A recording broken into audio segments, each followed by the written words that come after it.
Yes, there are basically three types of Tinubu supporters.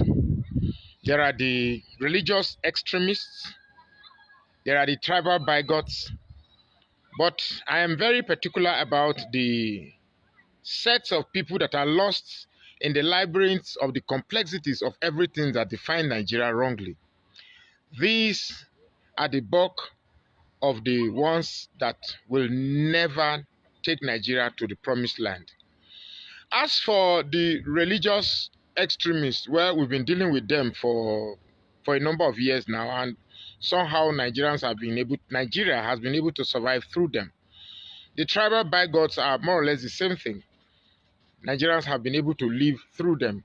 But these sets that are lost in the labyrinth of the complexities of everything that has gone wrong with Nigeria are, to me, the very, very problem of Nigeria.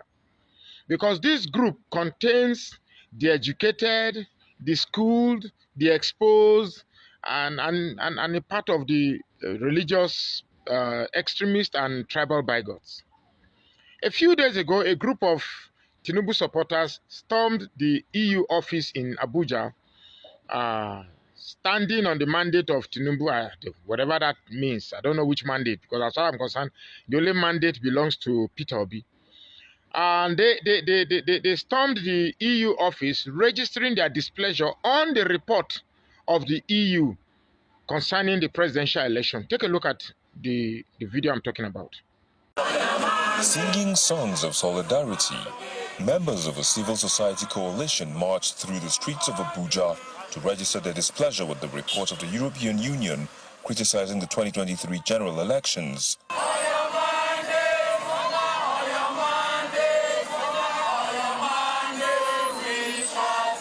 The peaceful march terminates at the headquarters of the European Union, where leaders of the group addressed officials of the Union.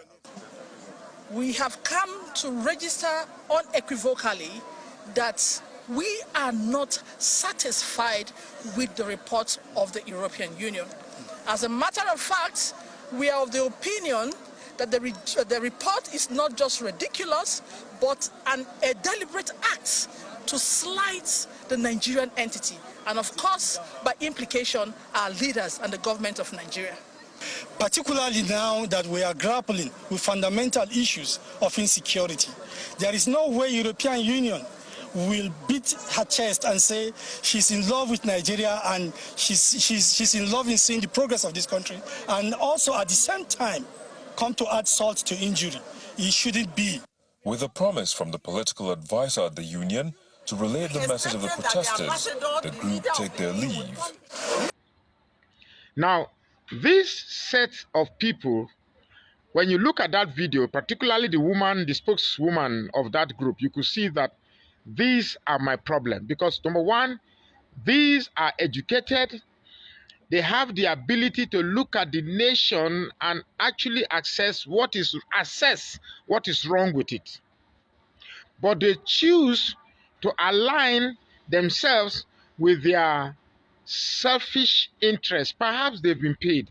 You could see from the organization of the crowd, you could see these people are just paid, probably given some few thousands to storm the Abuja office of the EU to register their displeasure. Now, what is even more ironical about these protests is that the EU gave INEC $39 million. $39 million. That's a huge sum of money. And they were more or less, when you say observers, you do not have observers because you're expecting only one verdict from them. When they are observers, you have observers because you will say that, we did what is right to see the observers. You can even ask our observers. Eh? They are more or less like invigilators. Like if I take my score in a test to my friends and say, in this subject, I scored 95%, you can even ask my invigilator. So when you say people are an observer, you call them independent observers. That means they are the people you make reference to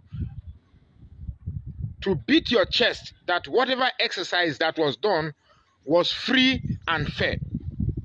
The important thing is that INEC endorsed these people and their report says you failed. So what were you expecting? Only one report?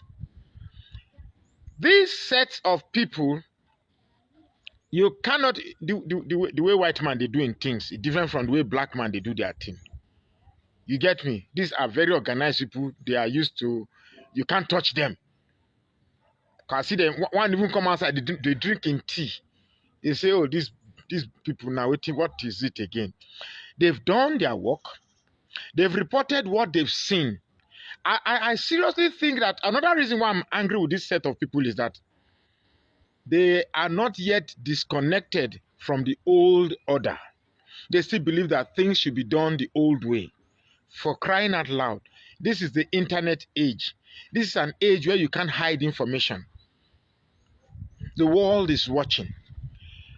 If you think Nigeria should continue to do things the way it used to do things, because at the end of the day it benefits a few sets of people while the generality of the masses languish in abject poverty, people living in IDP camps, our price of commodities skyrockets every day as it only affects the common man, whereas government officials continue to cushion their salary upward, and the purchasing power of the politicians are not affected, but the purchasing power of the common man is affected.